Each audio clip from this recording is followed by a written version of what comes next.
Assalamualaikum warahmatullahi wabarakatuh, murid-muridku yang saya cintai. Baiklah, ini Bapak, dan kita akan melakukan pembelajaran lewat Zoom ya, atau dikenal dengan pembelajaran jarak jauh atau PJJ.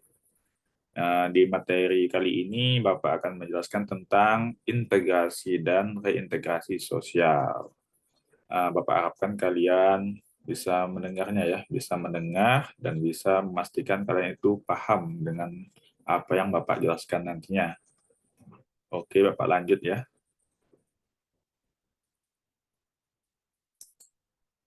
Ini sebagai prakata ya atau poloh ya. Di sini integrasi sebagai solidaritas yang tinggi dan identifikasi mutual. Artinya di sini integrasi itu memungkinkan setiap masyarakat itu saling solid ya, saling bekerja sama untuk mencapai suatu identitas yang memungkinkan ia untuk bisa berkembang lebih jauh ya ke arah masyarakat yang harmonis.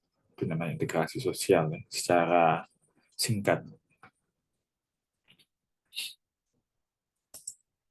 Biasanya tentang reintegrasi ini sebagai proses sosial untuk menyatukan pihak-pihak yang berkonflik ya atau sebelum terjadinya konflik namanya reintegrasi. Jadi apa harapkan kalian itu dapat membedakannya antara integrasi dan reintegrasi ya.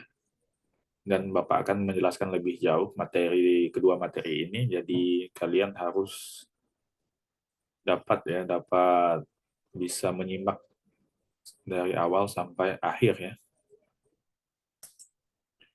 Nah, di sini ada namanya gambar ya, gambar eh, seorang Buddha ya sama seorang Muslim memberikan sumbangan eh, secara sederhana. Inilah namanya integrasi sosial ya. Jadi ada rasa rasa kemanusiaan terhadap satu sama lain. Itu namanya integrasi sosial. Secara definisi di sini integrasi sosial sebagai proses penyesuaian unsur-unsur. Penyesuaian di sini artinya beradaptasi terhadap lingkungan di dalam masyarakat. Jadi dapat dipastikan setiap manusia itu harus dan wajib melakukan penyesuaian terhadap unsur yang berbeda dalam masyarakat. Di antaranya itu ada banyak ya, ada secara sosial, secara khas, secara etnis. Etnis ini bisa etnis Melayu, etnis Dayak, dan etnis Tionghoa, dan banyak etnis. Secara agama juga termasuk integrasi agama dan bahasa, kebiasaan atau secara fungsional dalam masyarakat ya, serta dan nilai dan norma.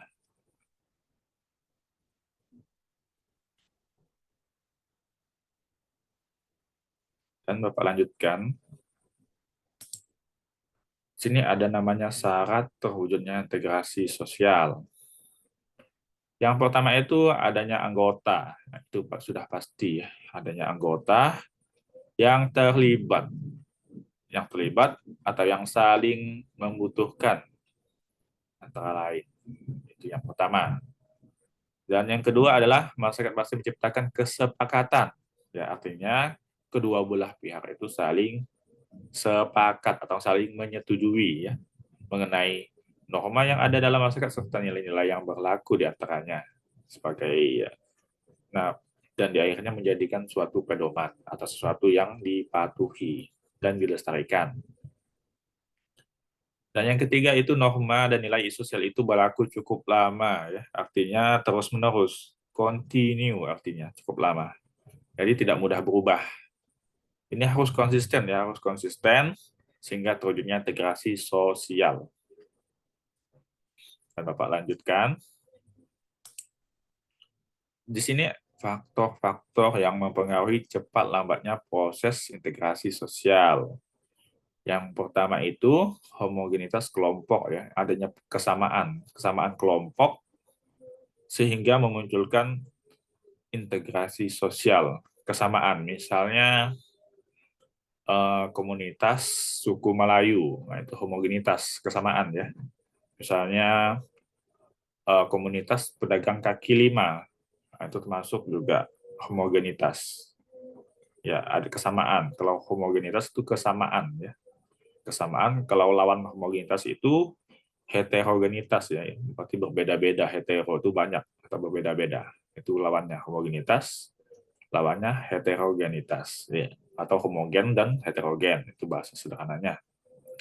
Yang kedua itu besar kecilnya kelompok ya, kelompok yang memiliki massa atau anggota itu sangat memungkinkan munculnya integrasi sosial. Maaf ya kalau suara Bapak nggak kedengaran ya, mungkin karena cuaca hari ini hujan. Jadi kalian diharapkan memaklumi ya kalau Bapak bicara ya. Dan yang ketiga itu mobilitas geografis, itu persamaan tempat tinggal biasa geografis nih. Misalnya Bapak tinggal di Pontianak, maka Bapak itu bersama kawan-kawan Pontianak itu saling ya, saling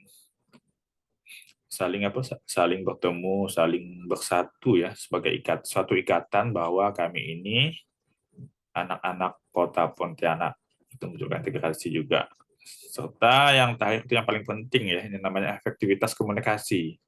Karena dalam suatu hubungan masyarakat yang paling menentukan suatu hubungan adalah adanya komunikasi ya. Kalau komunikasinya nggak nyambung atau nggak sampai, maka ya nggak ada namanya integrasi sosial. Yang penting komunikasi itu baik dan lancar. Seperti itu. Ya, mungkin mudah dipahami kali bagi kalian ya. Kalau masalah integrasi ini nggak terlalu sulit untuk dipahami.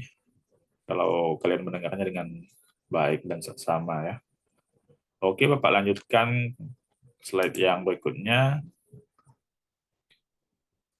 Di sini ada namanya bentuk integrasi ya. Maaf ya ini nggak terlalu mungkin terpotong ya. Bentuk integrasi yang pertama itu normatif. Ini integrasi normatif ini integrasi yang muncul karena kesamaan norma yang dalam masyarakat. Kesamaan norma dalam masyarakat. Misalnya bangsa Indonesia itu mengamalkan Pancasila yang di bawah kakinya bernama Bhinneka Tunggal Ika ya, bersatu-satu tetap satu jua, itu namanya normatif. Sedangkan integrasi fungsional ini fungsional integrasi yang berdasarkan kebutuhan dalam masyarakat. Kebutuhan misalnya integrasi secara sederhana itu kelompok petani, kelompok pedagang itu berdasarkan fungsional, atau kelompok tukang bajai, atau kelompok supir, atau kelompok ojek online itu integrasi fungsional ya, berdasarkan fungsi-fungsinya dalam lingkungan masyarakat. Sedangkan yang ketiga itu integrasi koersif. Ini koersif ini artinya paksaan. Paksaan itu biasanya dilakukan oleh penguasa ya, penguasa atau orang yang memiliki wewenang yang tinggi. Contohnya integrasi misalnya seorang raja menyuruh rakyat untuk membuat kue untuk merayakan hari ulang tahunnya. Integrasi koersif. Jadi rakyat itu bersatu untuk membuat kue sebagai ulang tahun raja.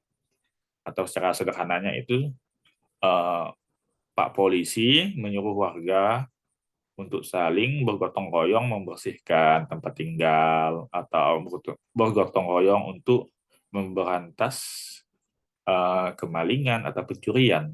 Nah, itu namanya integrasi koersif. Jadi ada paksaan ya. Nah, paksaan ini antara dua ya, ada yang paksaan yang positif dan negatif. Kalau yang negatif itu sifatnya ke arah perilaku ya, perilaku yang menyimpang. Kalau positif ini sifatnya ke arah aturan ya, aturan yang harus disepakati satu sama lainnya. Seperti itu. Oke, paham enggak ya? Nanti setelah ini mungkin ada yang ditanyakan ke Bapak ya. Boleh acungkan tangannya kalau ini. Oke, selanjutnya itu adanya proses integrasi sosial. di sini ada namanya proses asimilasi dan akulturasi ya. Kedua-duanya itu saling terhubung terhadap proses integrasi sosial karena keduanya itu menyangkut kebudayaan yang sama, yang kebudayaan yang berbeda atau kebudayaan yang sama itu menyatu sehingga memunculkan kebudayaan yang berbeda. Jadi dalam asimilasi dan akulturasi ini masyarakat itu saling terikat karena kedua belah pihak itu menyadari atau menyesuaikan dengan kebudayaan baru. Misalnya apa namanya ya? Misalnya desa A dan desa B. Desa B ini memiliki aturan bahwa tidak boleh keluar malam seorang perempuan di atas jam 12. Sedangkan desa B tidak boleh seorang perempuan itu keluar malam di atas jam 9. Jadi ketika dua orang ini saling terhubung atau saling rapat terhadap sesuatu ini, keduanya desa A dan desa B, misalnya kepala desa A, kepala desa B ini menyepakati bahwa seorang perempuan itu tidak boleh keluar malam di atas jam 11. Jadi memiliki persamaan. Nah, seperti itu. Juga dalam asimilasi dan akulturasi ini misalnya ada seperti di gambar itu ada namanya arsitek ya, arsitek misalnya masjid itu banyak ya, ada yang arsitek bergaya barat, ada yang bergaya Eropa dan bergaya Arab ya. Kadang corak-corak ini atau arsitek ini lebih ke arah integrasi sosial, asimilasi dan akulturasi ya. Misalnya adanya campur tangan dua kebudayaan menghasilkan kebudayaan yang baru atau yang berbeda. Itu namanya integrasi sosial. Yang penting ada kesepakatan budaya antara satunya lain itu tidak bertabrakan dengan budaya yang lama. Jadi menyesuaikan. Dan yang selanjutnya itu syarat kebudayaan asing yang mudah diterima. Ini yang jelas tidak ada hambatan geografis yang jelas, seperti daerah yang sulit dijangkau. Terus yang kedua itu kebudayaan yang datang memberikan manfaat. Ya, harus bermanfaat. Kalau yang tidak bermanfaat itu mungkin tidak diterima ya sebagai proses asimilasi dan akulturasi ya. Harus bermanfaat. Yang ketiga ada yang persamaan dengan unsur kebudayaan yang lama ya, ada sedikit persamaan, tidak masalah sehingga tidak mengurangi unsur kebudayaan yang lama. Yang selanjutnya ada kesiapan, pengetahuan dan keterampilan tertentu yang memiliki keterampilan, keahlian yang sesuai. Yang selanjutnya adalah kebudayaan yang bersifat kebendaan, karena harus bersifat sesuatu yang benda ya, sesuatu yang nyata, sesuatu yang tampak. Itu sebenarnya syarat kebudayaan agar mudah diterima. Oke, selanjutnya.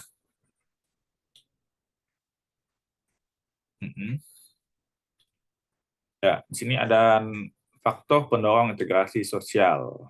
Seperti yang kita lihat di gambar, ada anak kecil memegang ini mungkin apa ya? Mungkin beragama Kristen ya, gini ya. Yang tengah ini anak kecil yang sepertinya Hindu ya, Hindu. Terus yang anak kecil yang memakai pakaian warna kuning ini Islam ya. Jadi yang pertama itu faktor pendorong integrasi sosial itu adanya integrasi. Karena dalam seperti integrasi nih, ada toleransi terhadap perbedaan. Ya kalian pasti tahulah toleransi ya. Tidak boleh mengganggu beribadah, tidak boleh berkata kasar terhadap agama yang lain atau suku yang lain, dengan toleransi ya. Artinya saling menghargai satu sama lain. Nah, yang kedua itu kesempatan seimbang dalam bidang ekonomi ya. Dalam bidang ekonomi harus seimbang ya.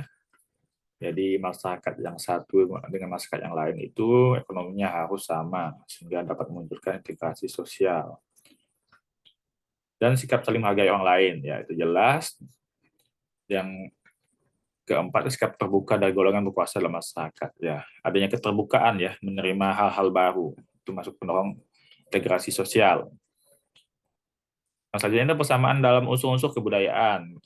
Yang terakhir, perkawinan campuran. Ini lebih sifatnya amalgamasi ya. Artinya perkawinan campuran misalnya suku Melayu dengan suku Cina.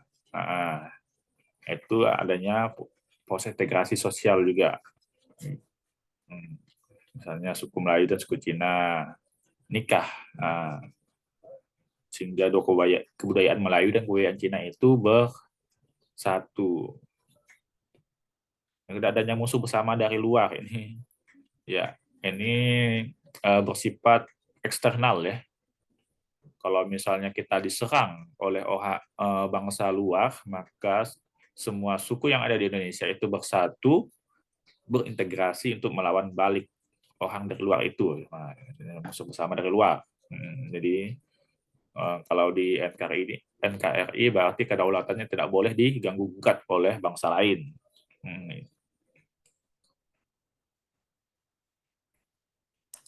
Oke, selanjutnya tentang reintegrasi sosial. Mungkin ini materi yang terakhir ya.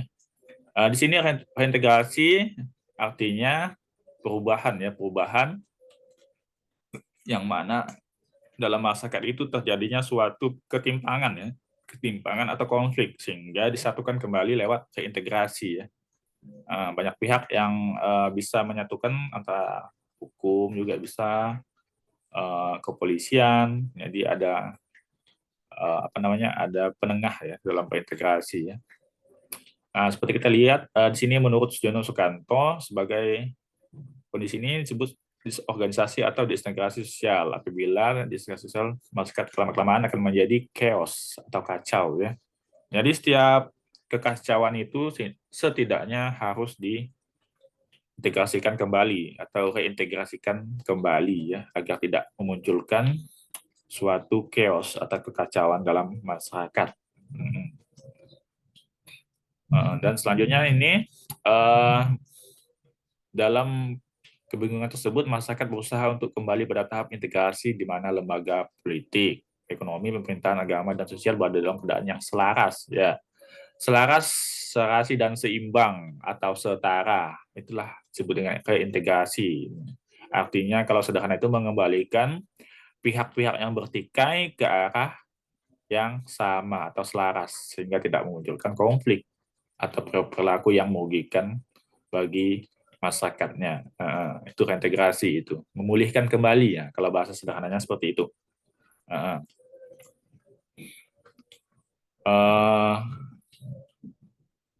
Mungkin ini aja ya materi kita untuk PJJ ini ya, pembelajaran jarak jauh ya. Untuk asesmennya atau nanti soalnya mungkin Bapak kirimkan lewat chat ya, chat dari Zoom ini, dan dijadikan PR ya, mungkin minggu depan kita bahas sama-sama. Kita bahas sama-sama, soalnya mudah sih, mungkin kalian bisa jawab. Mungkin semoga aja tidak ada yang remedial ya, karena pertanyaannya seputar dari integrasi sosial dan reintegrasi sosial.